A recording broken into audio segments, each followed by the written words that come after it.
Hello everyone, welcome back to my channel. আশা করি আপনারা সবাই খুব ভালো আছেন, সুস্থ আছেন।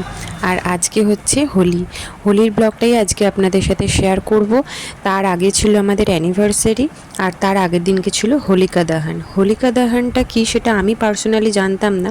এখানে বিশাল বড় একটা হোলিকা বানানো হয়েছিল। হোলিকা হচ্ছে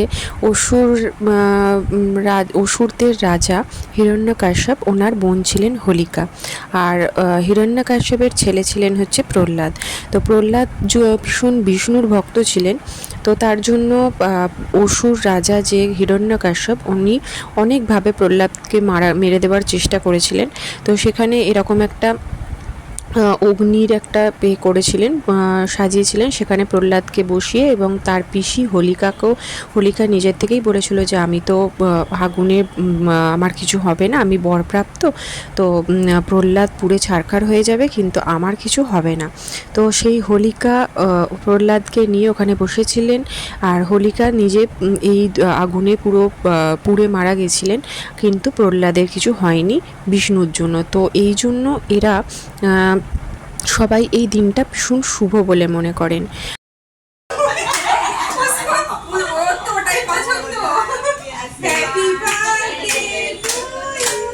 আর তারপরে ছিল হচ্ছে তারপরের দিন আমাদের অ্যানিভার্সারিতে আমরা ছোট্ট করে একটুখানি অ্যানিভার্সারি সেলিব্রেট করেছিলাম।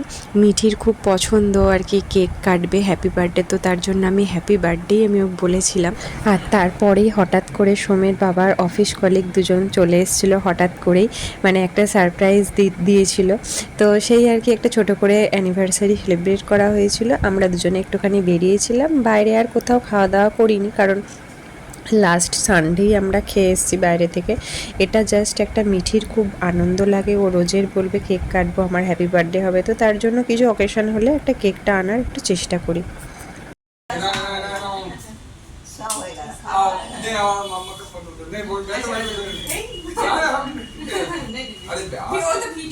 आज मैरिज एनिवर्सरी हैप्पी मैरिज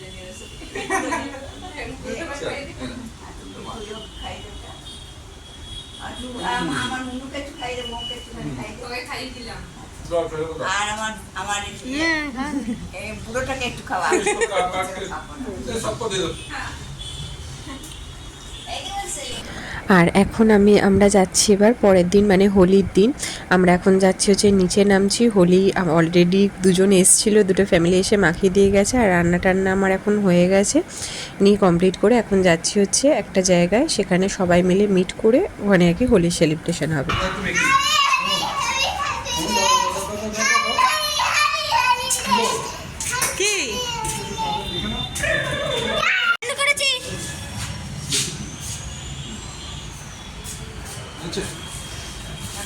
দাদা কাকের দিকে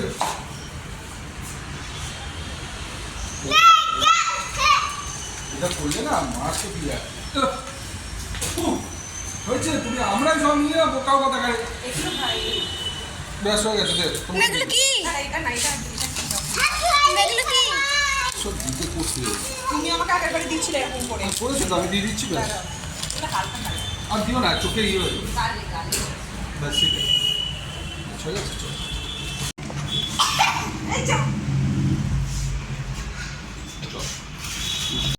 আর এখানে কোনো জল নিয়ে কোনো খেলা হয় না, এরকমভাবে আবিরই খেলা হয়। দেখুন পুরো গ্রুপ করে করে এরকমভাবে রাস্তার সাইডে সাইডে দাঁড়িয়ে এরকম করে এখানে খেলে। আর দাঁড়িয়ে থাকলে এরকম আবিরটা হঠাৎ করে ছুঁড়ে দিয়ে চলে যাবে, এরকমও আমার ক্ষেত্রে হয়েছিল, আমার চোখের মধ্যে আবিরটা ঢুকে গেছিলো, খুব প্রবলেম হয় ওটাতে। কিন্তু একটা কি জল দিয়ে কোনো কিছু খেলা হয় না, সেটাই একটা ঠান্ডা লেগে যাওয়ার কোনো ভয় নেই। আর এই যে আমাদের পুরো গ্রুপটা, আমি আসার পর তো পুরো আমাকে ভূত বানিয়ে দিয়েছিল, মানে সবাই মিলে এতজনে মিলে এসে সবাই মিলে আমার থেকেই নিয়ে আমাকেই আবার আবির মাখাচ্ছে। তো এই আর কি প্রচণ্ড আনন্দ হয়েছে। এই ফার্স্ট টাইম আমি কোনোদিনও আবির খেলতে গিয়ে আমি কোনোদিনও বাইরে বেরোইনি, এই ফার্স্ট টাইম আমি বাইরে বেরিয়ে আবির খেললাম আমরা।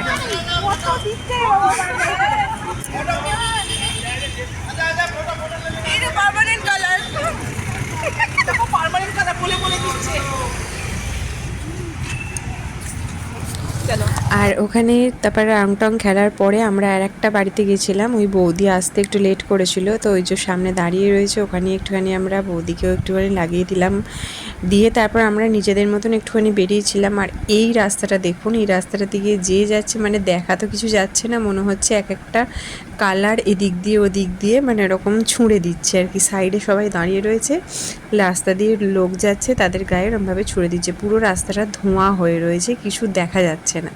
মানে আমি এরকম ফার্স্ট টাইম এত হোলি এত আবির খেলা আমি ফার্স্ট টাইম দেখলাম লাইফে। কারণ আমাদের ওয়েস্ট বেঙ্গলে ম্যাক্সিমাম জল দিয়ে খেলা হয়, মানে এত আবির খেলা হয় না। আবিরটা হয় কিন্তু সেটা আমরা বিকেলের দিকে ঠাকুরের পায়ে বা বড়দের পায়ে এগুলো আমরা দিই, অল্প করে আবির হয় দেওয়া হয়, বাট রঙটা নিয়েই বেশি খেলা হয়।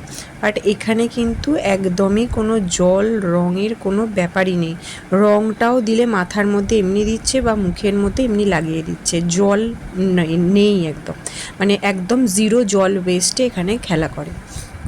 আর তারপরে আমরা বিকেলবেলাতে চলে গেছিলাম হচ্ছে এর আগের ব্লগে আপনাদের সাথে শেয়ার করেছিলাম মন্দিরে একটা জৈন টেম্পল, তো ওখানে ভিডিও করা অ্যালাউ কি না আমি সেটা জানতাম না, বাট জিজ্ঞাসা করার পরে বললেন যে হ্যাঁ ঠিক আছে, ভেতরে ঠাকুরের একদম অন্দরমহলে গিয়ে না করে বাইরে থেকে ভিডিও আপনি করতেই পারেন।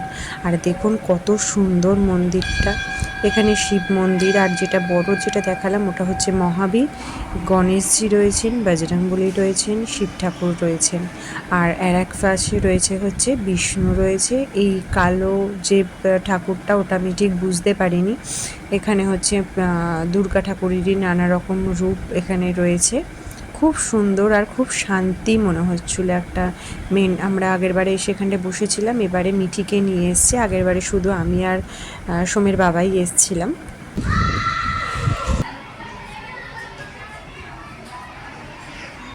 আর মন্দির থেকে বাইরেটা দেখুন কতটা সুন্দর, ভেতরে ছিল পার্ক ছিল, মিঠি তার আগে গিয়ে পার্কে খেলেই এসছিল। ওপর থেকেও খুব সুন্দর ভিউটা লাগছিল, চারিদিকটা সবুজ আর সাদা, তো সাদা একটা মনে হয় মনটা যেন শান্তি লাগে, খুব ভালো লাগছিল, মনে হচ্ছিল বসেই থাকি এখানে। কিন্তু সোমকে নিয়ে আসিনি, সোম ওদিকে রয়েছে পড়তে গেছে, তারপর এখন যাব হচ্ছে সোমকে নেব, তারপরে আমরা যাব হচ্ছে একটু রেস্টুরেন্টে, মানে যারা আমরা হোলি খেলেছিলাম সোমের বাবার অফিস কলিগ দুটো ফ্যামিলি আর আমরা তিনটে ফ্যামিলি টোটাল আর কি যাব। সোম বাড়িতেই থাকবে, সোমকে এখন রেস্টুরেন্টে নিয়ে যাই না, ওর জবে থাকে বাইরের খাবার খেয়ে পেটে ব্যথা করেছিল তবে থাকতে যাই না, আর ওর পরীক্ষাও চলছে ওই জন্য বাইরের খাবারটা এখন দেবো না। তো ওদের জন্য একটুখানি খাবার বানিয়ে রেখে দিয়ে তারপরে চলে এসেছিলাম হচ্ছে রেস্টুরেন্টে। তো এটাই ছিল আজকের হোলি ব্লগ, সারাদিন এইভাবেই কেটেছে। তো আজকের মতন ভিডিওটা এখানে শেষ করছি, সবাই খুব ভালো থাকবেন, সুস্থ থাকবেন, আনন্দে থাকবেন। আর যদি আমার ভিডিওটা ভালো লেগে থাকে অবশ্যই লাইক করে দেবেন আর কমেন্ট বক্সে কমেন্ট করে জানাবেন কেমন লাগলো। আবার দেখা হবে খুব তাড়াতাড়ি নতুন একটা ভিডিও নিয়ে, ততদিন সবাই খুব খুব খুব ভালো থাকবেন, সুস্থ থাকবেন। আজকের মতন ভিডিওটা এখানেই শেষ করলাম, বাই।